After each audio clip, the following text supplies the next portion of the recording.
Get Gutsy episode number 140 with Kelsey Matheson on Dream Great Dreams and Make Them Come True. Welcome to Get Gutsy. I'm your host, Jenny Fennig, and I am so excited to be on this journey with you. A cutting edge show blending business and spirituality, Get Gutsy serves up a potent blend of stories, lessons, and tips to help you make a massive impact in the world through your soul's work and your inspired life. No more going it alone, no more excuses. The world needs more brave women saying yes to leadership. Are you with me? Good. Let's get gutsy now.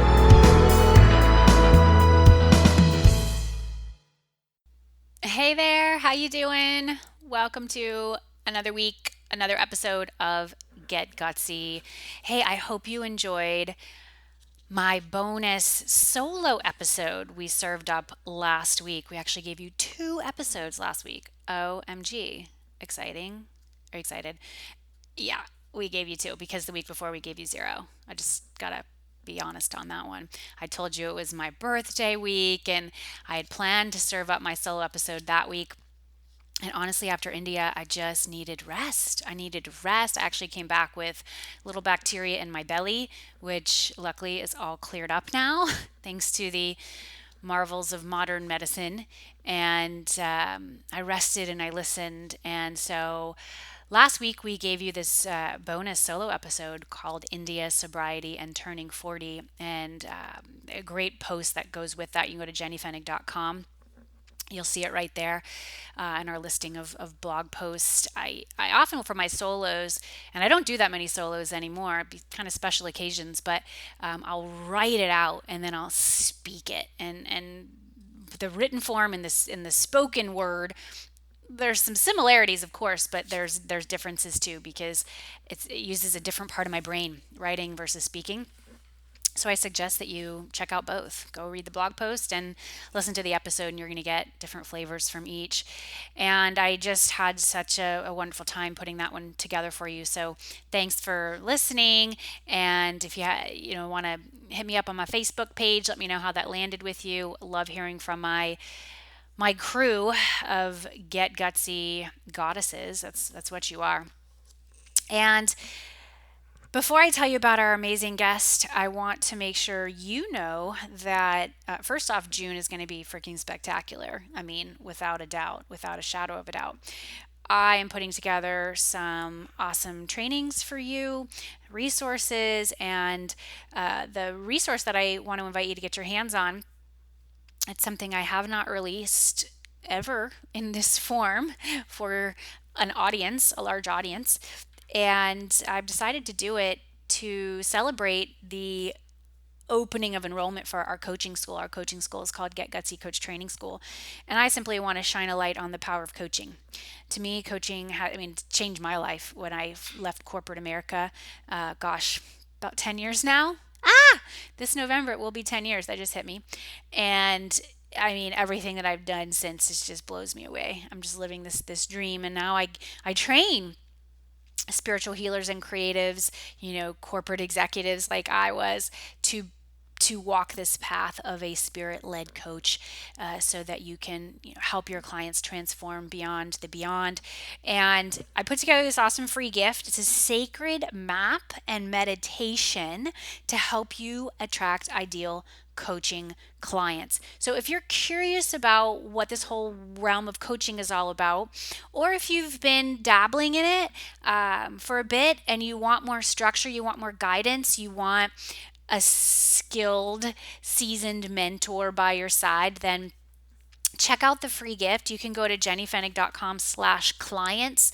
That's jennyfennig.com/clients. Put your details in. You'll get it straight away. And you'll also score an invitation to a really great online workshop I'm going to be hosting that I'd love to have you there. And again, this is all celebrating the opening of applications for our coaching school, which we are going to be enrolling our 6th class of students. And this is like my baby. That's how it feels. But now it's like a child. It's not even a baby anymore. It's like this amazing world of magic and miracles and these leaders who have said yes, who've raised their hand and said yes, I'm going to do this work, and yes, I'm here to serve, and yes, I'm putting myself out there, and yes, I know that these gifts were given to me for a reason, and yes, I'm saying yes. Yes, I'm saying yes. So enjoy the free map and meditation. Again, jennyfennig.com/clients. Okay, so our guest today, her name is Kelsey Matheson, and she is such an extraordinary soul. I loved our conversation. First, she's originally from Canada, and I just have this thing with Canadians. I mean, how about you? It's just a great country. I just got to say that. And she has had a fascinating journey, which you're going to learn about when you listen to today's episode. She is one of the owners of Anamaya Resort. It's a retreat center in Costa Rica.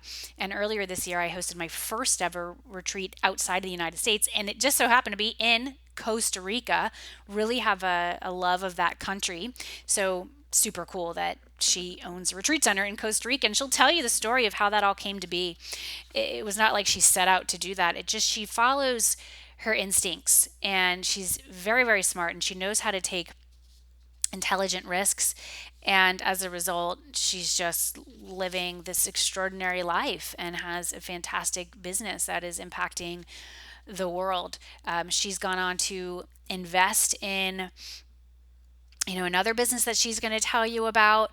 And she just, again, she has these spot on instincts, and she listens. So I want you to listen in on how she listens to those instincts. And, her whole message is to dream great dreams and make them come true. She's now moved into her role as a coach. I love talking to coaches. I have a lot of coaches in my world. It's such an extraordinary field.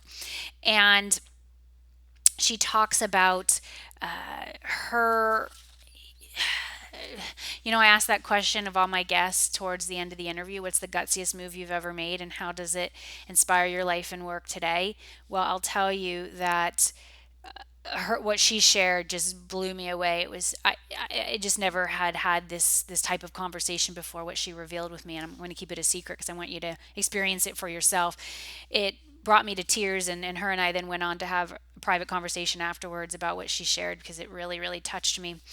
She also talks about her journey through burnout and depression, and she had some health issues that she had to deal with, and that's a lot of the coaching that she does now revolves around that. So an extraordinary conversation, an extraordinary woman, Kelsey Matheson. So enjoy the episode, and I hereby give you a permission slip to dream great dreams and make them come true. Kelsey Matheson, welcome to Get Gutsy. Thanks so much for being here. Thank you, Jenny. I'm so excited. Yeah. So where are you hanging out today? So I currently am based in Brooklyn, New York, and I just moved here with my family this past August from Toronto. I'm originally Canadian and lived in Toronto for the past 17 years. And then my husband and I, we sold our house and we got our green cards, and now we're in New York. And it's somewhere we've always wanted to move to, and we finally made it happen. Love that. Love that. I heard a little Canadian in your voice. Just because I love Canada, and I live relatively close to it. I'm in Massachusetts, and we get up to Canada when we can, and I just love the people of Canada. I know that's a generalization, but I really do. And my sons are huge hockey fans, as is my husband. Yeah. And they're Montreal Canadiens fans. Yeah. Oh, really? Well, I have to say I am originally from Calgary, so I am a true Calgary Flames fan. Oh, okay. So, but yeah. It's all good. Awesome. It's all good. Yeah. Yeah, they're hardcore. Like jerseys, they follow the team, they carry Price as like their hero, all of it. Okay. And wow. I know, I'm not just, it's not like a minor thing, it's like big. And they play too. So I think I have Canada in my blood somehow. That's awesome. Yeah. All right. So you always wanted to get to Brooklyn or to New York. Why? To New York. Yeah. So I, back in the day, I came here and I went through theater school. So I was an actress for many years, and I came to New York to go to theater school, and I just fell in love with it. I had been here, a few years before I went to theater school, and I was doing a little bit of modeling. And I just fell in love with New York, and I'm out of the business now, but my husband is a professional actor. And so for him as well, it was like, in order to take his career to the next level, we needed to be in New York. And so here we are. Oh, I love that. So he's a professional actor. What is he in? What kind of So stuff? it does film, TV, stage, voice. So if you have little kids, he does. So he's in Paw Patrol. He's What? in What character? Yeah. I have 3 kids. Okay, so I do enjoy Paw Patrol. He plays Jake, which is Everest's owner. He's like the total surfer dude, Jake, in Paw Patrol. He's not in every episode, but if you guys are Paw Patrol fans, then you may know Jake. So he's the owner of one of the dogs. Okay. Yeah, he's not one of the dogs. He's one of the owners. Yeah, so he actually doesn't get to be a dog in Paw Patrol. But and then he's also if you know Just in Time, he plays Squidgy. And there was a really popular show a few years back called Total Drama Island, and he was a few characters in that show. Wow. So he does a lot of voice, and he also does film and TV as well as stage. So yeah. That's fun. That's fun. Yeah. All right. So you made it to New York, and how is your business? How's your business evolved? Kind of take us through the genesis of the work that you do, and how your locations have influenced what you work on and how you lead. Yeah, well, that's interesting. So my locations, if anything, haven't really influenced how I do my work, because I own a yoga retreat center in Costa Rica. Yeah. Called Anamaya Resort, and I lived in Toronto when I opened that. That's what I was wondering. Did you ever live in Costa? No. Well, so we do have a home there, Okay. But the home that we bought some land and we built a home after we opened Anamaya. Got it. And so the dream was always to go down and build a home or buy property in Costa Rica. And then when we did go down there, I met with our real estate agent, and we ended up partnering, and we built Anamaya. Wow. And then a couple of years later, I partnered with somebody else, and we started Bee Outfitter, which is a backpack and outdoor gear company, and it's based now in San Diego. So both of my main businesses weren't even based in Canada, Wow. which was what was great for me, was that when we did decide to move to New York, because I can work from anywhere, so I can work remotely. Of course, I do a lot of traveling, but that's the brilliance of technology nowadays, and just having that freedom to travel. Yeah, absolutely. What inspires you to create Anamaya? So Anamaya, interesting. My husband and I went down. I was 3 months pregnant at the time. And we went down to look for property.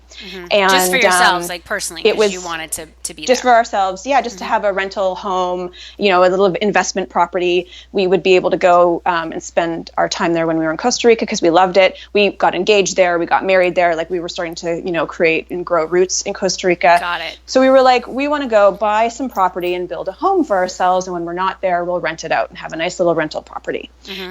And it was 2008, and the U.S. crash had hit, and a lot of people were selling their property. So, us Canadians, we went down and we looked at over a dozen properties over the span of a day with this real estate agent. And we flew in on a Friday. We looked at properties from sunup to sundown on Saturday, and then we flew back, or a Saturday, and then we flew back on Sunday and made an offer. And so during that, 12-hour day with our real estate agent, he was telling me that on his current property, he had partnered with a few people, and they were going to invest in a high-end rehabilitation center for drugs and alcohol.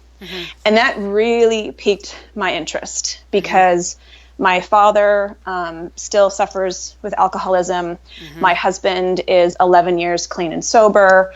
My other family members suffer. My uncle, he committed suicide back in the 70s because he suffered. So for me, I was like, oh, this has something with purpose. This felt like something that I could potentially invest in if the philosophy around what they were doing was right. So we came back to Canada. I did a bunch of research. I spoke to the woman who, we were going to be running her program a number of times. I researched her books, and I, talked to some of the other shareholders who were involved, and I decided I was going to invest a small amount of money and just be a silent partner. Well, a few months after that, that all kind of fell through. And Jeff, who's now my current business partner, who owned the land that it was going to be built on, called me and said, I'm so sorry, but this is all falling through. We definitely don't want to do business with this woman. We're learning a lot more as we're working with her. And it's not a path we want to take. And I said, well, okay, but we still have an opportunity. This is your land. And I feel the construction's already started. So let's do some sort of, boutique hotel retreat center. And I didn't know this at the time, but one of the other business partners or shareholders of the original idea was saying the same thing to Jeff. And so he said, okay, well, Kelsey's talking about continuing with some sort of plan, and Joseph's talking about continuing in the same sort of way. So he brought the two of us together, and the three of us sat down, and we thought, okay, what can we do with this? It's one of the most beautiful views in the entire world. We have to share this with someone. Yeah. We're already in the process of building. We've already invested some money. We agreed we could all invest a little bit more and then create this really beautiful retreat center. And that's what we did. Wow. Where in Costa Rica? So it's in Montezuma, which is in the Nicoya Peninsula, which is a blue zone area. And for those who are familiar with blue zone areas, or who aren't familiar, I guess, with blue zone areas, those are areas of the world, I think there's 6 in total right now, where people live the longest and the happiest. Whoa. Yeah. That's awesome. How close to San Jose and Alajuela? So San Jose, you would basically take, if you were to drive, it's like a 4.5 journey. An hour and a half of that is on a ferry. Or you take a little puddle jumper and you fly into Tambor, and it's like a 25-minute flight. Okay. All right. Cool. I'll have to check that out. I went to Costa Rica for the first time earlier this year. I led a retreat in Alajuela at a different retreat center there. Nice. Yeah. I just received this download in a Kundalini yoga class that said very specifically, it's time to lead a retreat in Costa Rica. And okay. I had not been. I love to travel, and we had an amazing time. I had never experienced the power of Costa Rica before, and it really is a magical place. I'm so happy that you do this. So how long have you owned that retreat center then? So Anna Maya is now 7.5 years old. Wow, 7.5 years. So you have someone who manages it all for you. Like, what is your role now within that retreat center? What do you do? Yeah, so I'm, still considered one of the co-founders and owners, and we have a staff of approximately 35 to 40 people. We have a general manager who runs the show. We have 2 assistant managers who are amazing. We have a head chef who's fantastic. We're in the process of creating a cookbook. So what's great about that is initially my business partner, Joseph, he was running the ship. So he was breathing, sleeping, and eating Anna Maya for, 24/7 for approximately 2 or 3 years, until he was basically on the verge of kind of a breakdown, just total burnout, really. And so we said, okay, it's time now that we can invest in a great staff and a great GM. I mean, we already had a staff, but, we wanted to beef it up and take it to the next level. Right. And it's one of the best things that we've ever done, because now, we've all been able to invest in time and energy into other projects. Right. And at the same time, we have now created another retreat center, kind of a sister retreat center called Rancho Delicioso. And basically we do permaculture and yoga programs there, and it's also where our farm is, because we grow a lot of our own produce for the restaurant at Anna Maya. Where's Rancho Deliciosa? So it's basically about a 10-minute drive away from Anna Maya. Okay. And so so I'd say about 30 to 40% of our produce it comes from our farm. And because we had the farm and we had the land, and everyone is so interested in learning about, sustainable growing and things like that, we decided, let's do another retreat center. So for the last 2 years, we've been developing that. And now we're running programs there as well. Oh my gosh. Well, I'm on your website right now for Anamaya. I'm just like, oh my God. Like the view. It's epic. Yeah. And you never get tired of it. Every time I go to visit and I walk up to that view. So for those of you who are listening, it's like a 270-degree coastline view of the ocean. So we're up on a cliff, and that's where you practice yoga. That's your view while you practice yoga. Well, the monkeys are howling in the background, or the iguanas are hanging out in the trees, and it's pretty cool. Oh my gosh, yeah. I tell people that Costa Rica is intoxicating, and you really need to be careful, because once you go, you'll want to go back, and then you want to buy land, and then you end up, buying a business, or, it's like, it's a domino effect. Yeah. Well, what happened for me is, like, we all had this amazing time. My clients experienced, like, massive transformations and shifts, and it was wild. Like, the land is powerful, like very powerful. And the property where we were, there was, they have different healers who come in and do the massage, or just different healing arts. And there was one woman she was like a total spiritual guide, and she was doing crystal bowl healings. And she requested to meet with me, because she was like, what is your group doing here? Like, not like accusatory, but more like, what's going on? Because we brought this force with us, and when we were there, the winds were wild. Like, we just thought, wow, Costa Rica is really windy. And she told me, no, it's not like this. Like, what's happening? It was amazing. And so I just fell in love with leading retreat outside of the United States, because I had led so many in the U.S. And then from there, I'm now leading one in Tulum, Mexico this year. And so I've kind of gotten exciting. Like the leading the retreats abroad bug, like, now I'm going to go here, and then I'm going to go here. Yeah. So there's just such a big world out there. And, if you're not open to exploring it, it's just, there's such wealth from getting out and seeing how the rest of the world lives, and how people are grateful. That's what I also noticed with Costa Rica. I mean, there was poverty, just people who are living, quote, below what we might be used to in the United States, and a lot of the areas of the United States, and yet people seemed really happy. And there was no military, right? No. I couldn't believe it. I did the tour. I was like, excuse me? Like, that was, wow, okay. Yeah, no military since the 40s. And, the energy there it's really, really powerful. And the people there, I think they have one of the best quality of life standards, in the world. And, in terms of what our perception, it might look like poverty, but they're so happy, and they're so generous, and they're so grateful, and they're so lovely. And what's great about Montezuma is that there's such an integration of expats and locals and tourists, and we call Costa Ricans ticas or ticos, and everyone collects, in Montezuma and hangs out, and there's fire dancing, and there's live music, and there's all, and everyone just really integrates really lovely in a really lovely way. And that's what I think also makes it really special. Totally. Did you have experience with investing in real estate or being a part of projects like this before you did this? No, not really. I mean, I bought my first condo when I was in my late 20s. And then, my husband and I bought our first house. I guess it would have been, when would it have been? It would have been just before, I think, we traveled, or maybe a year and a half or so before we traveled to Costa Rica, and then I invested in Anamaya. So, other than my own real estate, and that was it.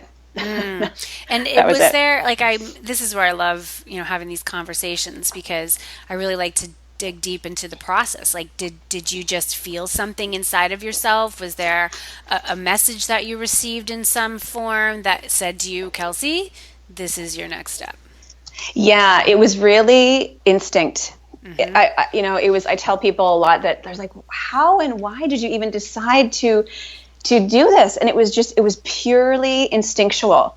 I had this gut feeling that I needed to move on this. And and that gut feeling stayed with me, through when I got that phone call from Jeff saying, oh, you know what, the rehabilitation center is going to happen.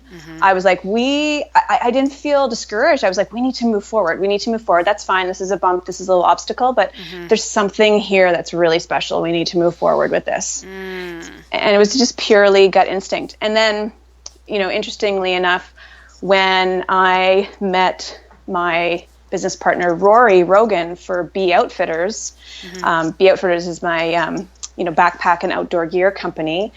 He contacted me, and actually it was a bit of a Costa Rica connection as well, because he just had purchased land next to the lot where my husband and I built our house. And so he had taken his girlfriend at the time, now fiance, to show her his property. And then they saw this beautiful home that had been built and it wasn't there before. So he found out through some connections and reached out to me and said, oh, I'd just love to know a little bit more about your process in terms of building and architecture and all of that. Like, how did you do that? So we chatted for a little bit, and then he saw in my signature line, basically kind of, that at the time it said, that I invest in environmentally responsible and, socially responsible businesses. And, my business was Matheson Enterprises and et cetera, et cetera. So he was like, and just kind of on a side note, I noticed your signature line. I have this backpack company idea. Do you think you'd have some time for a phone call and I could just chat with you about it? I thought, oh, sure. I thought, he just wanted a little bit of advice or to, ask me a few questions. And I said, sure. So I scheduled about a 30-minute conversation, and he called me, and we were on the phone for 3 hours. Whoa. And he told me about this idea of creating these backpacks and helping to put children through school around the world, and what his plan was and what his vision. And by the end of that phone call, I spoke with my husband and I said, this guy is the real deal, and I'm going to invest in his company and become a partner. And my husband was like, oh God, here we go again. And he's going to be our neighbor. Yeah. And he goes, okay. And then he's like, wait a minute, who's this young 20-something-year-old kid who wants to partner with you? And then of course Rory went to his family, and they were like, wait a minute, who's this 30-something-year-old woman who wants to invest in your company? So anyway, what we did was I took my husband and my daughter, and we flew to meet him and his family, and we all went out for dinner and hung out and had a great time. And again, it was pure instinct. It was just my gut feeling like, this is going to be something special and I need to do this. And now we just launched our new product line on Kickstarter, and we're over 700% funded. Boom. Oh my. Is it kind of like the Tom Shoes model in the philosophy? Yeah, so initially it was very much like Tom's, except for instead of giving a bag to children, $10 for every bag purchased was donated towards organizations like the African Education Program, who help to put children through school in certain countries, for example, in Zambia, where they don't have free access to school after grade 7. And so the model has changed slightly, where it's now 10% of all sales, because we're not just doing backpacks anymore. Got it. So it's more like you're spending the money instead of giving the products. It's like you're investing the money for these children to be educated. Yeah, because we work with Pencils of Promise. We work with the African Education Program, and so because we want to make sure that money is spent within organizations that are really transparent in how that money is allocated and how it gets to the children. So that's really important to us. But because we have dry bags now that are integrated into our backpacks, and we have some other products that are coming up that we're going to be promoting in the next few months that aren't specifically backpacks, it makes more sense to just take a percentage and then allocate those funds. And so what's the website for your backpack company? Yeah, so it's beoutfitter.com. Beoutfitter. Not with the S. Okay, No. because there's another one that's like Be Outfitters, and I'm like, wait, is this the one? No, okay, it's different. Oh, you know what? Maybe I should double check that. Okay, and make sure that I'm not wrong. No, you're right. It's Be Outfitter. Well, there's also Yeah. there's another one, Be Outfitters, and so this is non-plural. Okay. Be Yeah, there's a cool dude with the surfboard. Yeah. That's us. Yeah. Okay, cool. Yeah, I love it. So how did you know that you wanted to be an investor? That's just something that I feel like I've never known about myself, but how did you know that? I don't think I ever really knew I wanted to become even like an entrepreneur necessarily, or an investor. But after Anna Maya, and then growing the business, and and overcoming the obstacles and the challenges, and then seeing the fruits of our labor, and then also getting the feedback and the testimonials of people who have spent a week with us and said, this has changed my life. It just, there's nothing more, exhilarating and motivating than that. And so with, when I spoke with Rory and we had that epic 3-hour conversation, right. Again, it was this is exciting. This isn't just about a return on an investment. This is about somehow impacting people's lives, and in some way, shape, or form. And for me, that that gets me jazzed. And that's really what entrepreneurship is. And then if our idea is needs capital to go against it, and every idea does. Like, not every business needs a substantial infusion of cash, to get it off the ground, especially when we have service-based businesses like coaching and consulting. Like, we don't need a lot of money to get that grooving. That's right. To grow it, we're going to need some cash to invest if we're going to do ads or events or, wherever the mission is meant to take us and we're meant to lead it. But for a company like Be Outfitters, like you said, like there was cash that was required because you've got to create the products. Like, you need the products to be able to sell them. And so I love the connection to Costa Rica. It was Costa Rica. Yeah. You said you got married there. You had this like really profound experience in Costa Rica, and then you knew you were meant to do something. The first idea fell through, but then it was another idea, and you pursued that and you committed to it, and then just randomly built the house, and the guy's like gonna have his house next to yours, sees the signature in your email line, in your email. And so all you listeners, what is your signature? That's right. Do you have one? Make sure that you're keeping that. Not everybody looks at it, but it's just like that one fluke thing, the one word or phrase or a link back somewhere that it's just like, boom, that's where the universe is just like, okay, y'all are supposed to be connected. That's it. Yeah, because you never know. You never know who's going to click on that link. You never know who's going to be piqued. Their interest is going to be piqued by what they read. And because he was talking to me about architecture and building in Costa Rica, not about a backpack company. Right. He wanted to know about that, but because you were meant to collaborate in some way, that's how it began. And so I think the other message there, the lesson, is to just stay open, to trust that, if you feel called to make time for somebody, and oftentimes we get approached to do this or that, and we also have to learn to say no when it's like, that's not in alignment with me. I don't have space for that, but to know that when we feel like, yeah, I'll do that, I'll hop on the phone. There's something about that person that just makes me feel like, yeah, I do want to offer up some time and see where that might go. Wow, the magic that can happen as a result is pretty outstanding. So how then did you move into coaching and really creating this online business? I know you have a course that you recently launched, or maybe you're still in the midst of that now. Like, how'd you move into this realm? So I think basically after Anna Maya started to grow. We it's thriving right now and it's doing really well. And now Be Outfitters is at a really great place.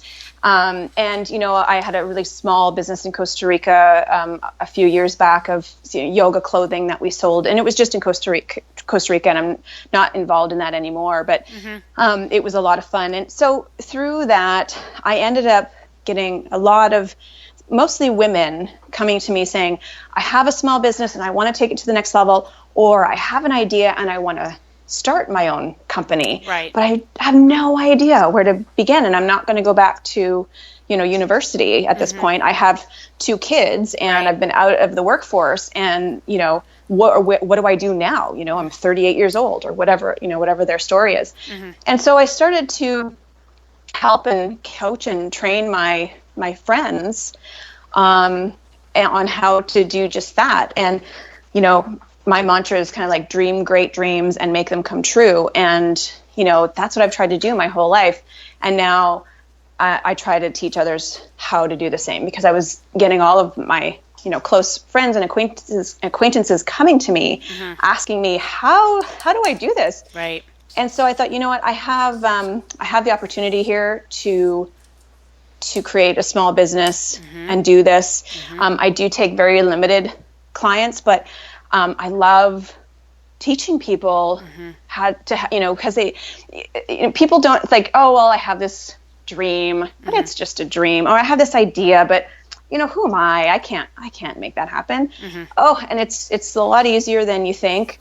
And I feel like, if I can help, people do that, then, that fills me up, So, and then the course kind of came through a personal experience that I went through. It's called the Optimal Health and Conscious Living Academy. And I had, like I mentioned, I was 3 months pregnant when we went to Costa Rica to find that property, and then met my real estate agent, and then decided to start Anamaya. So in 2009, in November, I had my daughter, and in December, we opened Anamaya. So within the same year, I had a daughter I was raising and a brand new business. And those are 2 things that people tell you how difficult they are, having babies and building businesses, but you really don't know how difficult until you experience them for yourself. Right. And so, unfortunately, that led to total burnout for me. I ended up in a pretty dark depression, and I ended up with a bunch of health issues that were kind of going misdiagnosed at the time. And so I spent about 4 years clawing my way through all of this research and doctor's appointments and integrative doctors and naturopaths, and I spent a ton of money just to get my health back on track. And so I did, and I think I'm probably healthier now than I've ever been. Yeah. And so I used that journey to create an 8-week course for women, specifically between the ages of around 35 to 55, specifically who feel like the rug has been ripped out from underneath them in terms of their health and well-being, and they're burning the candles at both ends, and they feel like they either tried everything, or, oh, this is, what it must be like to age, and that's not the case. So that, from that personal journey, I decided to create the course. Love that. I love that. And I find that so many of the guests that I have on here on Get Gutsy, our creations come through our own experiences, and usually through, hitting up against some really hard stuff, things that when we're going through it, we're going, please, I don't want to do this, take this away. This is horrible. And then we get through it and we realize, wow, that was your journey. That was the heroine's journey or the hero's journey. And that the lessons that you learn, you fought so hard to learn them, and to stay on, like you said, clawing your way through the research and the doctors, that if you could help just one person not have to deal with that stuff, then you'll feel like, okay, all of that was not just for you, that you could get out there and teach. And you already had your people, your clients coming to you, or your friends saying, help me, create this business. I have this idea. I don't know how to take that next step. And so you're able to do that because you have that experience. And now you have, this health situation that you went through, and you're realizing, well, I can help people with that too. And I just love that you took action, you made it happen. And now you're changing lives all over the world. Yeah. And that's the plan, right? And if you can take those those challenges in your life, and create something really productive, and help people's lives. And, I just think that those are real gifts that, we were given. It doesn't feel like a gift when for a day, but when you can overcome those obstacles and really, fight through that, and come out on the other side, then you have these gifts that you can share with others, and so that they don't have to experience the same thing, or they don't have the resources. Because that's the other thing is, luckily I was in a financial position to pay these thousands of dollars for, appointments and sessions and, supplements and all of these things that I was trying at the time. A lot of women don't have that option. Yeah. So. Right. Yeah. That's beautiful that you were able to really tap into that. So your daughter, if I'm doing my math right, she's almost 8, right? Yeah. She's 7.5 as well. She's basically the same age as Anna Maya. Okay. Yeah. Right. Okay. Yeah. Because my first child was born in January of 2009, and he just turned 8, a few months back. And wow, that's a wild ride, huh? Motherhood. Yeah. Motherhood. Oh my gosh. Is it ever? And you have 3, right? Yeah. Don't you have 3? Yeah. I have 2 sons. 8, when this goes live, my middle guy will be 6, and then my daughter, I got my girl, and number 3, she'll have turned 3. And so it's, talk about just wild ride. And to your point about, we go through these things, and, you were fortunate that you had the financial resources to be able to navigate that and meet with the doctors and get the supplements and do the recommendations and all that and find your way out. And now you're healthier than ever and you're teaching people what you learned. We were hit with a major curveball with my son. The end of last year, he had this experience at school that was very unsettling for him, and then he just literally refused to go back to school. He was just like, I'm not doing it. And, as we kind of sifted through that, again, we're going to meet with the experts and the guides and this person and that person and figuring it out. We got to this point where he was just very clear. He's like, I want to be homeschooled. He wanted a different kind of learning environment than he was able to experience there. And, unbeknownst to me, kind of the role these people would play in our lives, I had all these homeschooling friends of mine. I'm like, oh my God. And I always used to wonder, who homeschools? Who does that? That's so crazy. And although my cousin homeschooled her 3 kids, and I have a friend from college who homeschools her 4, and the kids are amazing, and they look like they're having fun, they're having this really interesting life. And so, to your point, we invested in the resources and the guidance, and it was thousands of dollars we were putting out in a shorter period of time, because we thought the goal was the what we were going for, success looked like he was going back into his school, he was going to get back in there, and what we had to surrender into was no, that wasn't success. Success was he's happy and he wants to learn and he's showing up and he's being this hungry student, but just in a environment that was different than what I thought it was going to be. And so now we're freaking homeschooling. And so my business allows me I have this great business and I shape it around what he needs. And then next year we're bringing my middle son into the mix. We're going to homeschool both of them, which I totally did not think this would be my life, but it's opening us up to we're going to travel. My husband, he travels for his work. We have this very non-traditional life. We don't do the Monday through Friday 9 to 5 thing. I did that for 10 years. I used to live in New York City, Kelsey. I lived on the Upper West Side. I did that.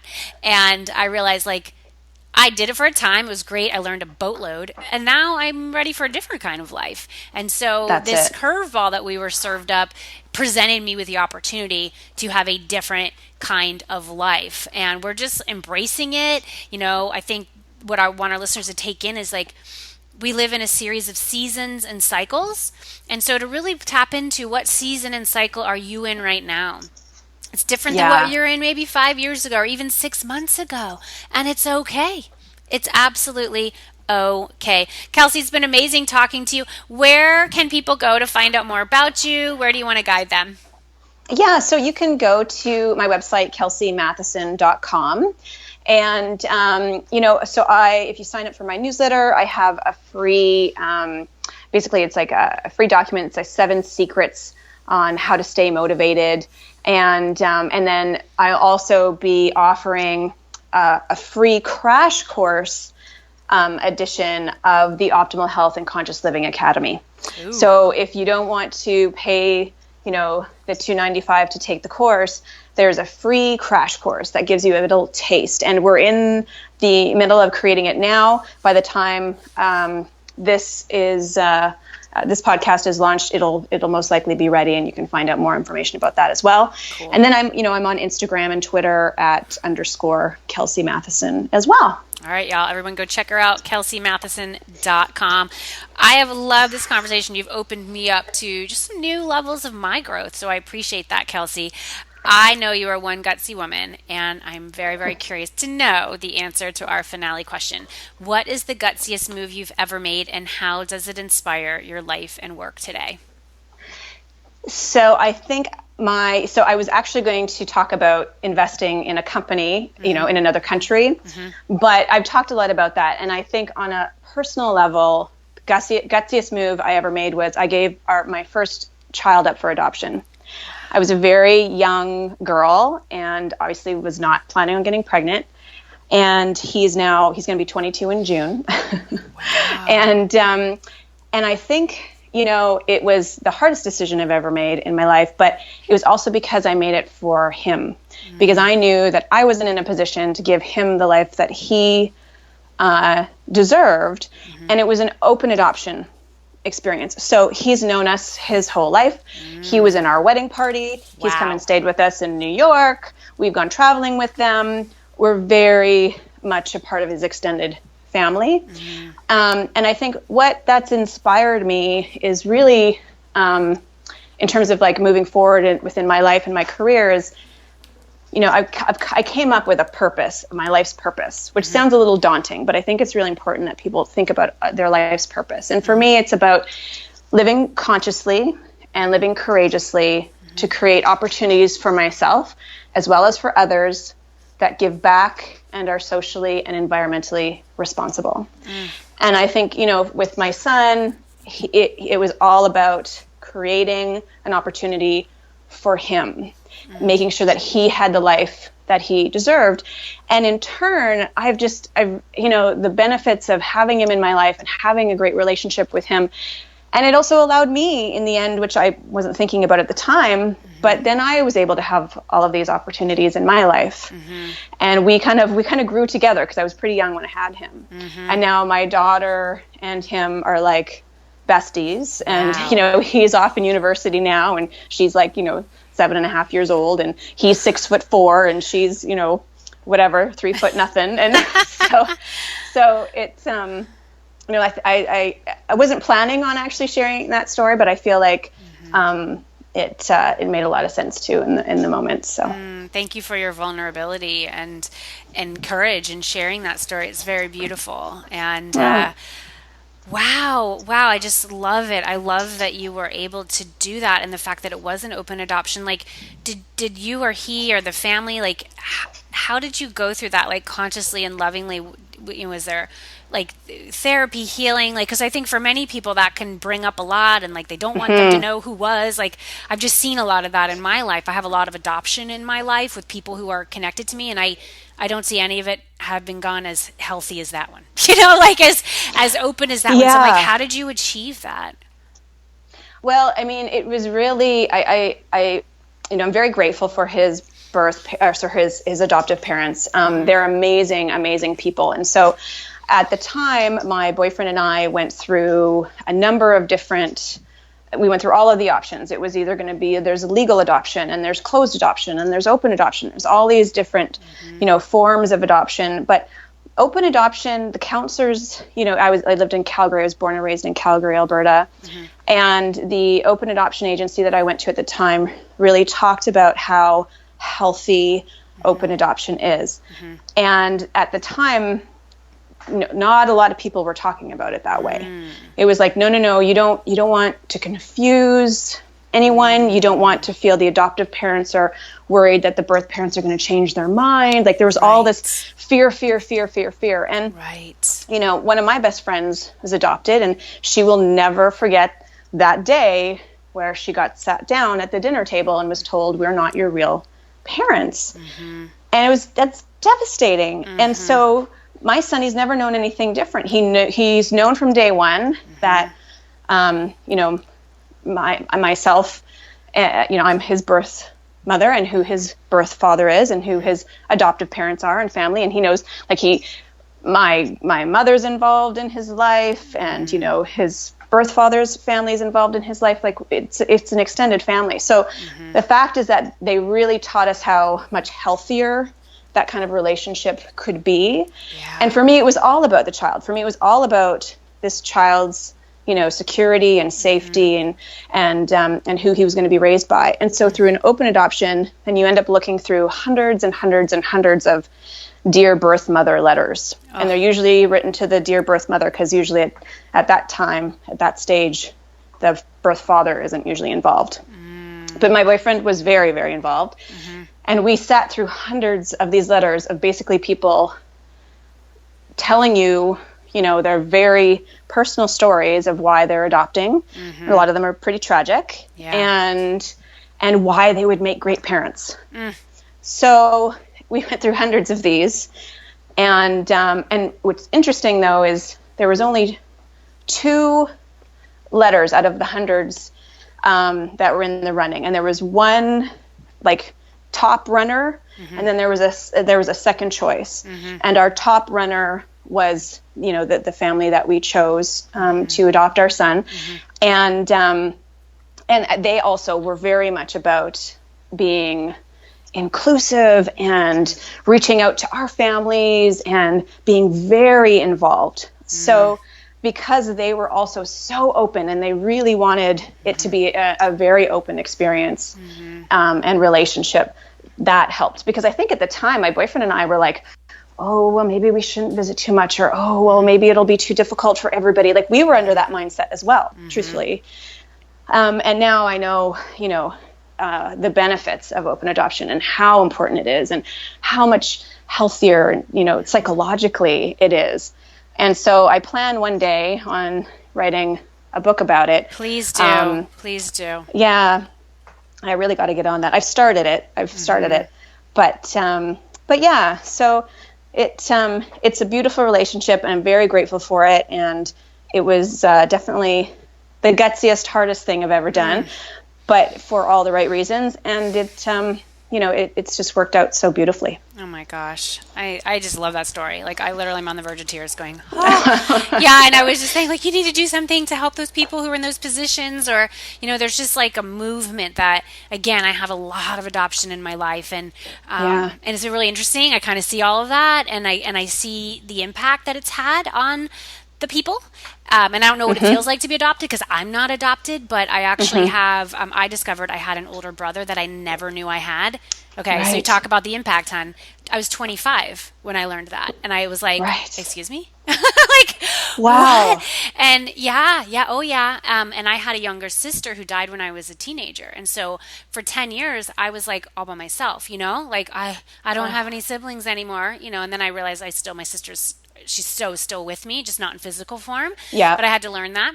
And when I was told that I had a brother, who I always, so crazy, Kelsey, because my whole life, I remember when I was little and I was like, I just wish I had an older brother. Like, I just really want an older brother. Like, I had this knowingness inside of me. Gosh, it wasn't like I want a younger brother. It was like, I want an older brother. Oh my God. And I freaking had one. I had one.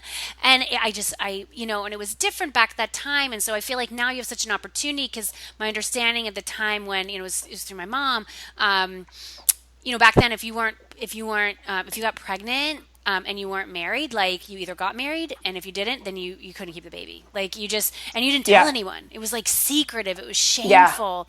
And so it was a very different time. So much secrecy.